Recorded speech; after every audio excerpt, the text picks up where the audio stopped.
Hey, what's up everybody, Nexel here. Today we are playing Kingdom Hearts Union Cross, and this video will be about guilting and trading my Warrior of Light, and kind of doing some explaining as to what I'm doing. So what we'll be doing is that we will be slapping on one Warrior of Light onto the two-orbed one, so only getting one trait for now, and I plan on keeping two separate copies, and as of right now I plan on guilting both of them.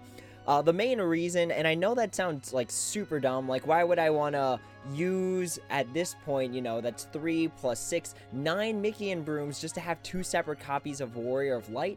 The main reason is because the Warrior of Light is single-handedly the best upright red single target medal. People are using this in raids, they are using it for the Moon Gem quest that's out right now, and the reason I want to keep two separate copies is because I'm thinking right now that I'm going to use one for raiding and one for just overall, like, damage doing.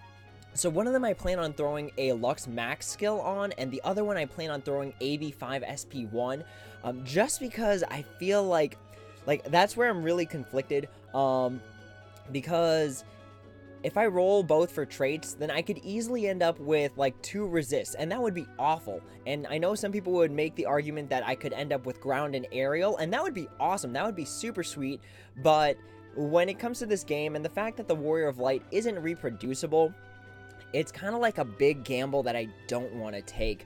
I don't really think that it's going to change my game up too much having a fantastic trait on Warrior of Light, as opposed to having two of them where one of them has the AB5 Max SP1 and the other one has a Lux Max skill on it. So for the time being, I'm going to just do one trait on the Warrior of Light, guilt just one of them, wait till I see what's on the Hades boards for tomorrow, and then go from there. Without using the 6 Mickey and Brooms on the second one, because at the very least I want to catch this guilt campaign while it's still going on, save some magic mirrors, because I know I'm going to guilt this thing down the line. So that's where I'm at right now. Again, traits are kind of a gamble where you could easily plus or you can easily minus, and it could end up outside your favor. So for right now, we're just going to do one trait, and I hope my explanation is like good enough for y'all, because I know that a lot of people already combine both of them, but I feel like it's just not worth combining both when I have the capability to have two guilted ones with two different traits on it. And also, when you're VIP, like, you kind of don't struggle with Mickey and Brooms nearly as much just because you get so many of them.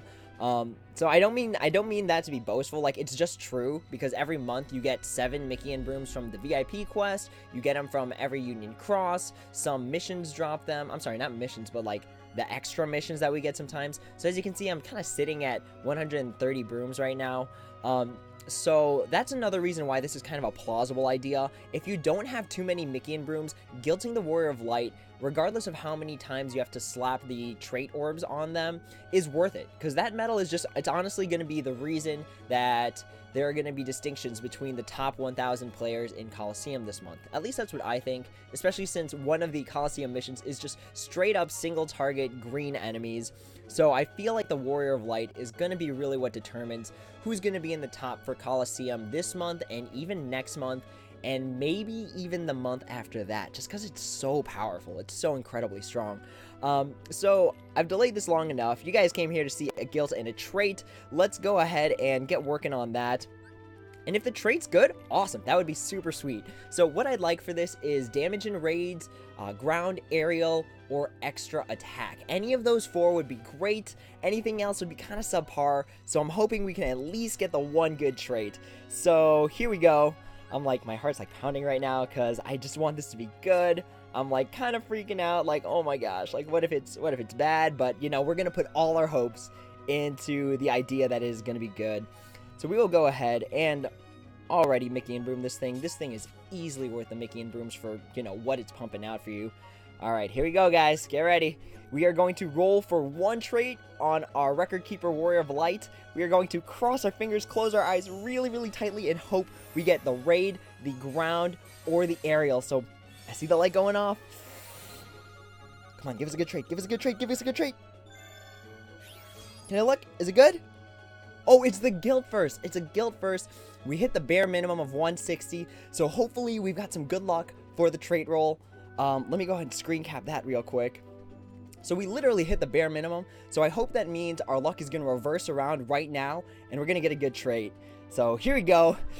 Fingers crossed, eyes closed. Please, please, please give us a good trait. Oh boy, here we go. Here we go. It is damage and rage. Oh snap. That is so good. Oh man. Okay, well, it looks like this is the copy that's getting the AB5 Max Lux Plus. Dang, that is so good. This thing is gonna be pumping out so much damage that I think I could just make Fenrir my general rating Keyblade now. Like, this is crazy. Oh man, that is so good. That is so good. So we did hit the 160, which is the minimum, but we got the damage and rage. So this thing is going to be for this month, while we've got the FFRK booster and the power booster right now. It's going to be pumping out 120% extra guilt on raid bosses. And then if we get like an upright booster during the last week, this thing's going to be plus 160. That's going to be nuts. Let me make sure I got that screen cap. Oh snap, that is too good.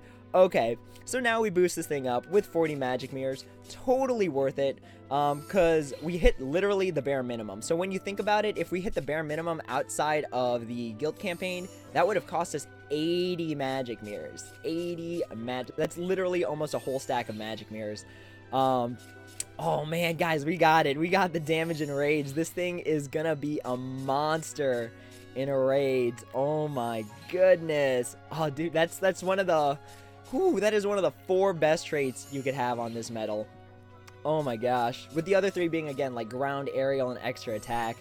But yeah, oh man, I can't believe we hit the damage and rage. This thing is gonna be so good.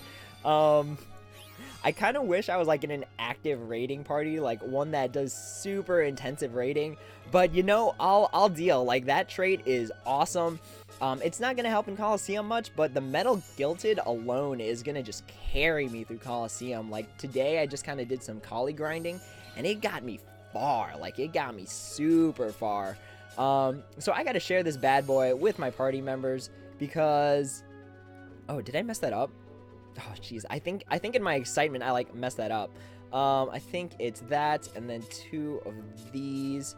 I don't know. My math is, like, all jumbled up in my head right now. Yeah, there we go. Okay, so we have officially gotten that all boosted out. Let's go ahead, you know, just throw some chips on it. Or some chips, jeez. Some SIDS on it, because we've just got so many right now. And then let's use some Huey Dewey Louie to get that thing up to max. Oh man, damage and raids, that's so good. Like, that is freaking incredible. It is gonna help my party so much, I hope. Let me make sure I didn't accidentally throw on a skill on there. Okay, we're good. Alright, here it is. 100% with the damage and raids. Let's go ahead, screen cap that bad boy, and then let's take a look at this thing. Oh man, damage and raids, that's so good. Like, what if I rolled the second one and got like dual damage and raids? This thing would be a monster.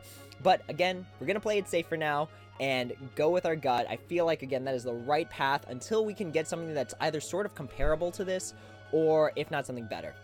With that being said, that is my guilting and trading of my FFRK Warrior of Light, and sort of my reasoning as to why I did it. If you guys have any questions, comments, or concerns, feel free to throw them in the comments below, and I will try my best to answer them. Tips, advice, ask me anything. That's the end of this video, guys. Until next time, take it easy.